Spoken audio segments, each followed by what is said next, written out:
Bonsoir à toutes, bonsoir à tous. Vous êtes sur Monaco Info à l'occasion de votre journal. Voici le sommaire de cette édition. Le centre Régnier 3 fête ses 10 ans. C'est la pièce maîtresse du vaste projet gérontologique mis en place par le gouvernement princier pour répondre aux enjeux sur le vieillissement de la population à Monaco. Sandrine Louchard de La Chapelle, chef de service de gérontologie, sera notre invitée. L'eau, cette ressource essentielle au bien-être humain, est en danger. L'ONU a d'ailleurs consacré une conférence pour trouver le bon équilibre afin que tout le monde ait suffisamment d'eau dans les années à venir. Reportage à ce sujet dans ce journal. Et puis nous vous parlerons de sport avec les dernières informations avant le premier match d'Euroleague de la semaine pour la Roca Team. Elle a en effet rendez-vous demain à 18h face à Kaunas. Vous n'avez pas pu rater l'exploit de ces 6 sportives qui ont traversé l'océan Pacifique à la rame en seulement 80 jours. Elles font en effet la une de tous les médias ces derniers jours et pour cause, ce défi sportif caritatif va rentrer dans le Guinness des records. Rencontre dans quelques instants avec Stéphanie Barnext qui faisait partie de l'aventure et qui est aussi l'ambassadrice de la Fondation Princesse Charlène. Et pour finir, si vous aimez les sushis, ne ratez surtout pas notre reportage sur le championnat d'Europe des meilleurs mets japonais. Il s'est justement tenu cette semaine en principauté.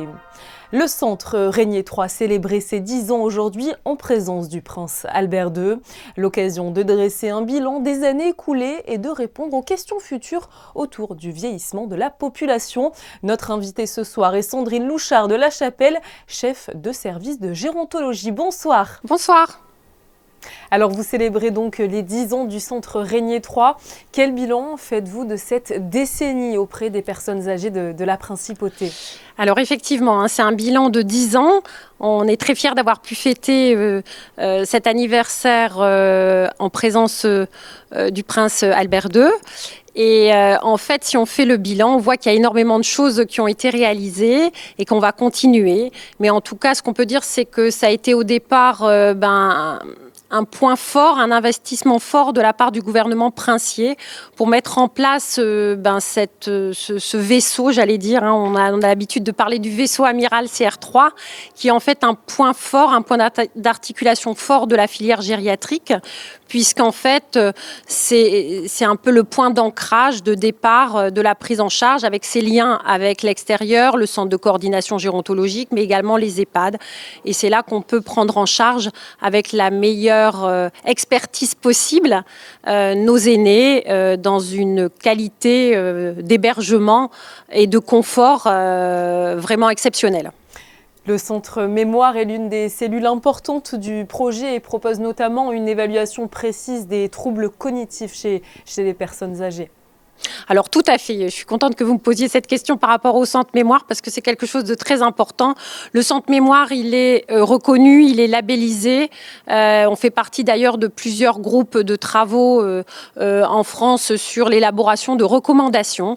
Donc le centre mémoire, il permet de faire un diagnostic fiable avec les meilleurs examens qu'on a à l'heure actuelle et permet également de faire le suivi du patient mais également le suivi des aidants, ce qui est important, et de proposer également des ateliers de stimulation. Donc effectivement, on est capable actuellement de faire un diagnostic très précis des troubles de la mémoire, mais aussi de proposer un suivi et un accompagnement du patient et de ses aidants. On fait également participer des patients à des protocoles de recherche avec l'unité de recherche clinique qui est adossée au centre mémoire. Et ça a permis d'ailleurs cette année de recevoir le prix de la Fédération française de gériatrie par le biais d'une étudiante qui a fait son mémoire sur des techniques de stimulation des patients au sein du centre mémoire. Le centre Régnier 3 possède aussi une unité de recherche clinique. Alors, quelle est finalement sa vocation ? Alors effectivement, je pense que pour toutes les équipes, tous les acteurs de la filière, ça a été un grand moment que le prince Albert II vienne à cet anniversaire. Je pense que tout le monde a été très fier et très honoré de sa présence. Ensuite, effectivement, comme vous le dites, il y a des challenges, les challenges du vieillissement de la population qui sont importants et le challenge aussi des pathologies chroniques. Alors pathologies chroniques, on entend surtout les pathologies cardiovasculaires, les pathologies cancéreuses et les maladies neurodégénératives dont la maladie d'Alzheimer fait partie. Et on sait actuellement qu'un patient de 75 ans a au moins une pathologie chronique actuellement. Donc c'est vrai qu'il y a un challenge de prévention, de dépistage, de diagnostic, de suivi, mais également de mise en place de prise en charge qui doivent être innovantes, pertinentes, avec l'utilisation notamment des nouvelles technologies. Et quelles sont les pistes sur lesquelles vous travaillez pour améliorer encore plus le service dans les années à venir ? Alors actuellement, on a plusieurs pistes de travaux. On continue toujours à travailler sur la cognition sociale avec l'eye tracking, qui est un de nos outils un peu phares de l'unité de recherche et pour laquelle on a mis aussi au point donc, des ateliers de stimulation avec la cognition sociale, mais également sinon on a plusieurs autres axes, notamment la prévention. On a également mis en ligne de façon gratuite un guide psychoéducatif par rapport aux troubles du comportement. Et puis, on va essayer de travailler sur la stimulation au sens large dans le cadre de thérapies non médicamenteuses et de ce qu'on peut essayer de mettre en place au niveau de technologies particulières de stimulation des capacités cognitives restantes des patients qui sont atteints de pathologies neurodégénératives. Merci beaucoup à vous Sandrine Louchard de La Chapelle d'avoir été présente ce soir avec nous sur Monaco Info à l'occasion donc je le rappelle des 10 ans du centre Régnier 3. Merci, bonsoir. Nous restons dans le domaine de la santé avec les chiffres relatifs à la Covid-19. La semaine dernière, 372 tests PCR antigéniques ont été réalisés en Principauté. Le taux d'incidence y était, lui, de 41 contre 59 la semaine précédente. Lancé en 2008, le site officiel Légi Monaco constitue l'interface de la politique gouvernementale de diffusion du droit monégasque. L'objectif étant de mettre gratuitement à disposition du public tous les textes, tous les traités internationaux, tous les codes et toutes les jurisprudences en vigueur. Ce site évolue en profondeur et se modernise. Il propose ainsi de nouvelles fonctionnalités et des contenus enrichis. Je vous propose d'écouter Arnaud Hamon à l'initiative du projet au micro de Vanessa Dessy. Le lancement aujourd'hui officiel de la nouvelle version de Légi Monaco a pour objet en fait d'améliorer l'accès au droit monégasque, les conditions de recherche, de consultation de l'information juridique et à travers un contenu particulièrement enrichi et des fonctionnalités nouvelles au service de l'accès au droit. C'est un projet qui s'inscrit pleinement dans le mouvement de transition numérique engagé par le gouvernement princier depuis plusieurs années. Et donc la direction des affaires juridiques avait estimé indispensable de donner une nouvelle impulsion au site qui a été créé en 2008. Et il avait constitué une avancée importante, très utile à l'époque, mais il convenait de l'adapter aux attentes des utilisateurs et bénéficier aussi des nouvelles technologies d'aujourd'hui. La nouvelle version de Légi Monaco est donc un outil numérique de référence pour le rayonnement du droit monégasque, au service évidemment de l'attractivité de la principauté. La semaine dernière était marquée par la traditionnelle Monaco Ocean Week, une semaine dédiée à la protection des océans, événement que nous avons couvert dans nos différentes éditions. Du côté des Nations Unies se jouait au même moment un volet primordial pour une meilleure gestion de l'eau. Retour sur la Water Conference des Nations Unies dans ce reportage signé Alexandra Pani. Les enjeux de l'eau sont multiples, à la fois sociaux, alimentaires, sanitaires, économiques, sécuritaires et bien entendu environnementaux. Après 3 jours de débat au siège de l'Organisation des Nations Unies à New York, les États membres ont adopté un programme d'action visant à garantir l'accès de tous à l'eau et à l'assainissement, mais aussi à assurer une gestion durable des ressources en eau. Une première depuis 1977, et alors que les cibles liées à l'objectif de développement durable 6 accusent un retard considérable. Conditions have changed, the environment has changed dramatically. We have doubled in population and water has become extremely scarce, so water management is key to be addressed. So we keep saying water is life, but we fail to do enough to make sure that we keep on living and have enough access to clean and water for everybody. Plus de 2 milliards de personnes vivent déjà dans des régions soumises à un stress hydrique et plus de 45% de la population mondiale n'ont pas accès à des installations d'assainissement fiables. Cette conférence internationale était indispensable. La principauté de Monaco a pris part au débat, l'occasion de rappeler les engagements du gouvernement monégasque quant à la gestion et maîtrise de l'eau sur son territoire, mais aussi dans sa politique de coopération internationale dont la santé et la sécurité alimentaire font partie de ses piliers. Ce qu'il va falloir faire, c'est faire le lien avec le forum politique de haut niveau au sein de l'ECOSOC en juillet et ensuite, bien évidemment, le sommet des ODD en septembre. Donc, mettre en œuvre et surtout pouvoir essayer de contrôler si les engagements volontaires qui sont pris sont suivis des faits. Ça nous fait redoubler d'efforts parce qu'on prend vraiment conscience que les Nations Unies ont un rôle qui est important et surtout de ne pas décevoir les jeunes qui œuvrent déjà sur le terrain. La mission permanente de Monaco aux Nations Unies a également profité de ces 3 jours de réunion pour organiser 2 événements parallèles mettant en valeur le travail d'associations sur le terrain. Un premier événement autour des innovations liées à l'eau et la paix, alors que le second était réalisé avec l'association Girl Rising. Et nous reviendrons sur ce second événement organisé par la mission permanente de Monaco dans notre édition de mercredi. La Roca Team termine son marathon du mois de mars cette semaine par un double déplacement à Kaunas puis Munich. Déjà qualifiés pour les playoffs d'Euroleague, les Monégasques visent désormais le top 4 du classement. Les enjeux de cette semaine vous sont présentés par Yannick Debever. Bonsoir. Bonsoir Julia, bonsoir à tous. Actuellement 4e du classement, la Roca Team ne veut pas sortir du quatuor de tête qui lui assurerait l'avantage du terrain pour les playoffs. La principale menace se nomme Fenerbahçe qui compte 2 victoires de retard sur les Monégasques. Alors qu'il reste 4 matchs à jouer dans cette saison régulière, Monaco doit en gagner au moins 3 pour être sûr de terminer devant les Turcs. Sur 5 victoires de suite en Euroleague, les Roca Boys semblent en confiance et suffisamment armés pour aller décrocher 2 succès très importants loin du rocher cette semaine. Le premier arrêt s'effectue à Kaunas, ville de naissance et club de cœur de Donatas Motiejunas. L'équipe lituanienne est dans une course féroce au play-off, 9e du classement, à égalité avec Vitoria 8e.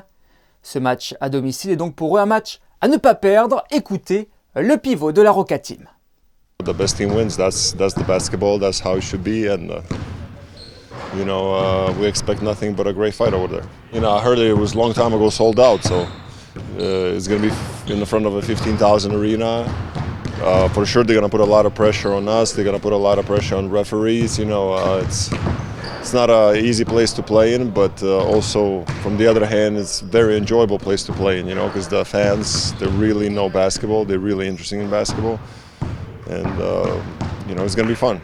Après ce match sympa, l'avion de la Roca Team desservira ensuite Munich pour un match qui sur le papier est largement à l'avantage des Monégasques. Mais les Allemands 15e du classement peuvent s'avérer être de véritables poils à gratter. En témoigne ce seul petit point d'écart au match aller à Gaston-Médecin. Pour cette semaine, loin de ses terres, le groupe rouge et blanc sera au complet, rejoint en compétition ce dimanche par Mike James. De retour de suspension, le meneur américain est désireux d'apporter tout son talent au collectif désormais bien rodé d'une Roca Team qui veut continuer sa montée en puissance. Écoutez le meneur américain. I was still playing. I was still working out every day. For like 5 days, 6 days, I couldn't do anything anyways because of my fingers. So, just got a chance to get back all the way healthy. I had a couple of little injuries, so just focusing on that. So I'm just trying to fit in and help out.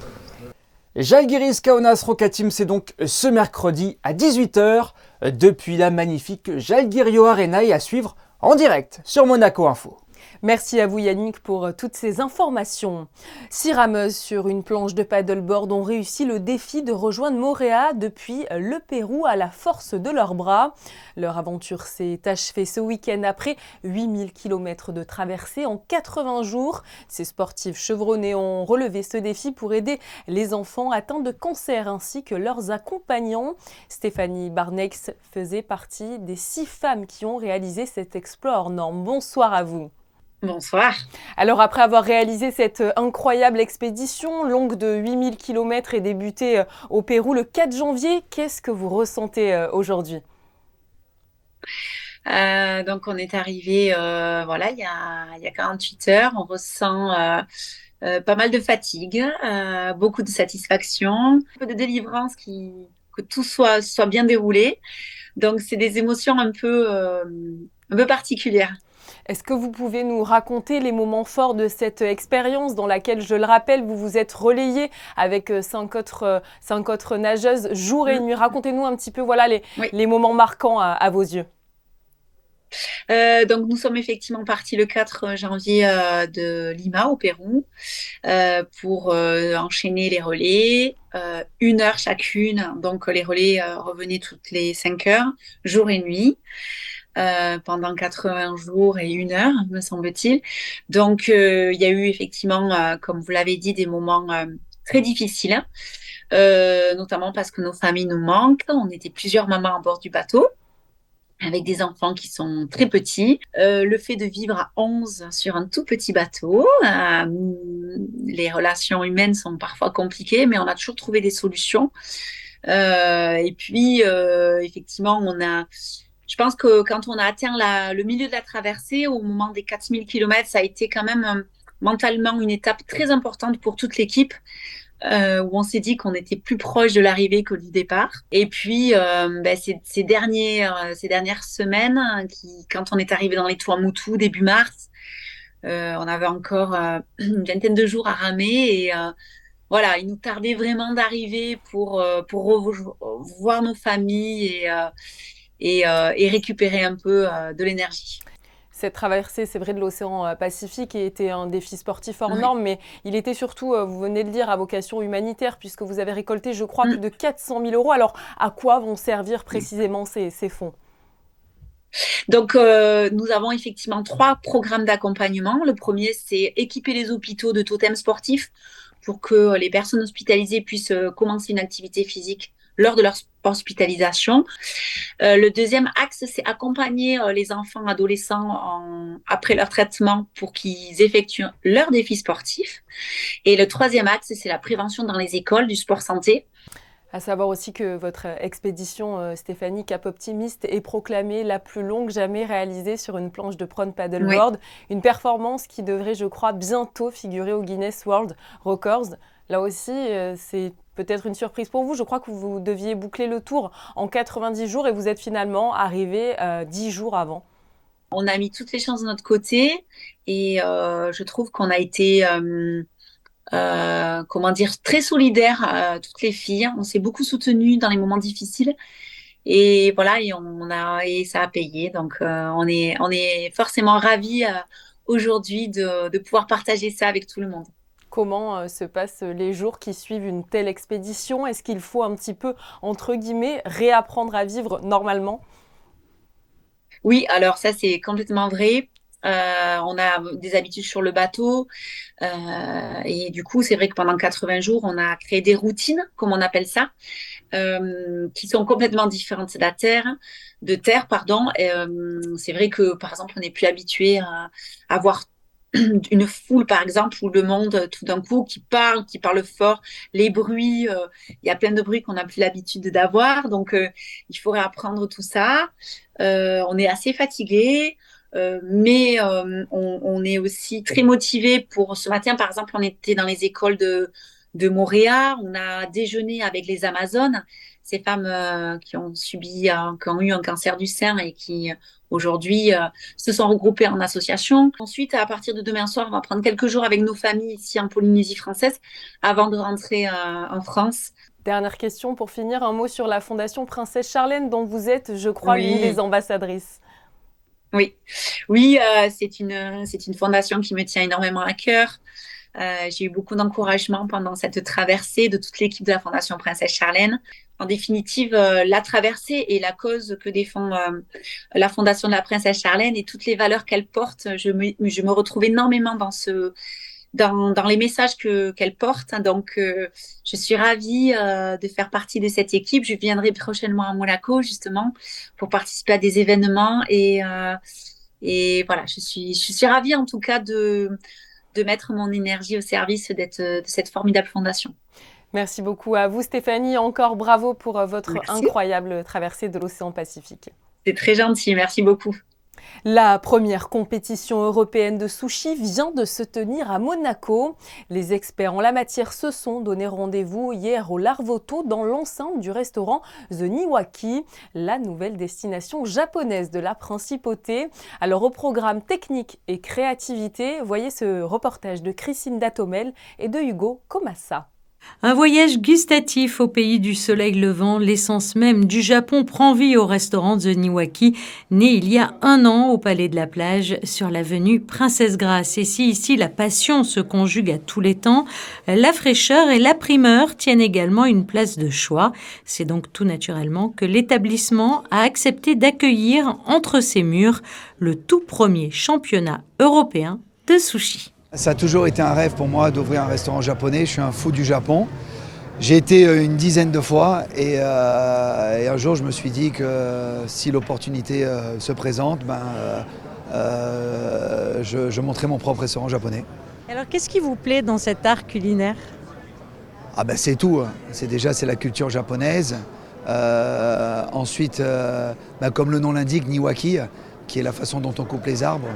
Donc c'est la végétation et puis tout ce qui gravite autour. Les plus grands maîtres sushi d'Europe se sont donc retrouvés ce lundi au restaurant The Niwaki pour participer à cette compétition inédite.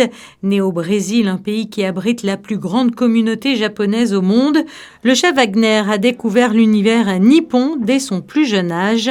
Nommé champion de France de sushi en 2017 et vice-champion du monde l'année suivante, c'est à Monaco que le chef exerce aujourd'hui son savoir-faire, le sushi étant pour lui un art à part entière. Un bon sushi. Le bon sushi, il faut comprendre que le poisson, il est très important. Mais plus important encore que le poisson est le riz.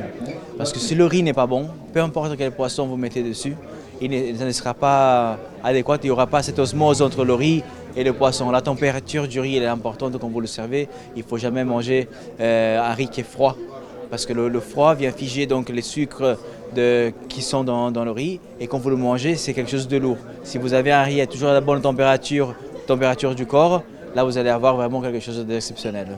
Venus de Monaco, d'Italie, de Roumanie, de Pologne ou encore du Portugal, ce sont donc 10 grands chefs qui se sont affrontés durant plusieurs heures pour remporter le trophée du meilleur chef de sushi d'Europe avec à la clé 1 000 €. Jugé par un jury composé de professionnels internationaux, chaque candidat a dû présenter une assiette de 50 pièces ainsi que 2 sushis créatifs dont l'un des 2 sushis signature devait être impérativement une recette végétarienne.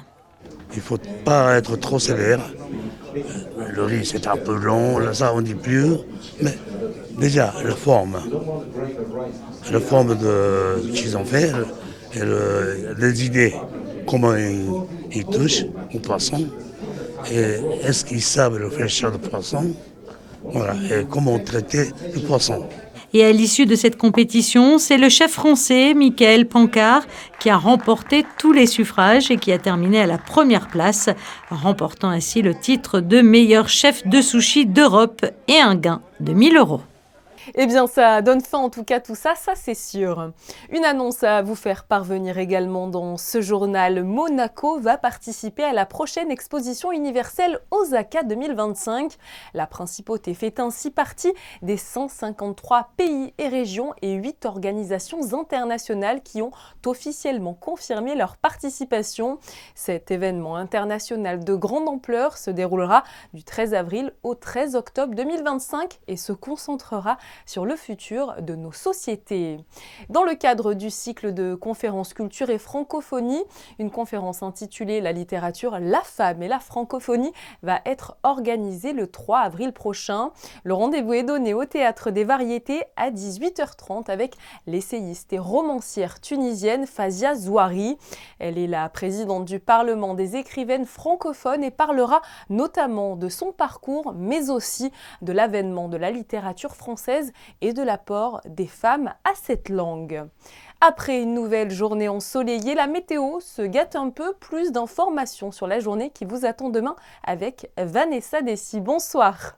Bonsoir Julia, bonsoir à tous. Le temps sera légèrement couvert, les températures seront légèrement en hausse, elles iront de 8 à 16 degrés. Le soleil se lèvera à 7h16 et se couchera à 19h54 et nous fêterons les Gladys. Et même si le ciel sera partiellement couvert demain, le printemps est bel et bien présent depuis une semaine et d'autant depuis ce dimanche avec le changement d'heure. Tout le monde semble profiter en principauté comme vous allez le découvrir sur les clichés de Frédéric Nébinger. Il a immortalisé les moments de farniente en terrasse. C'est tout pour aujourd'hui. Merci de nous avoir suivis sur Monaco Info. Je vous donne rendez-vous demain pour un nouveau moment riche en actualité. Très bonne soirée à vous.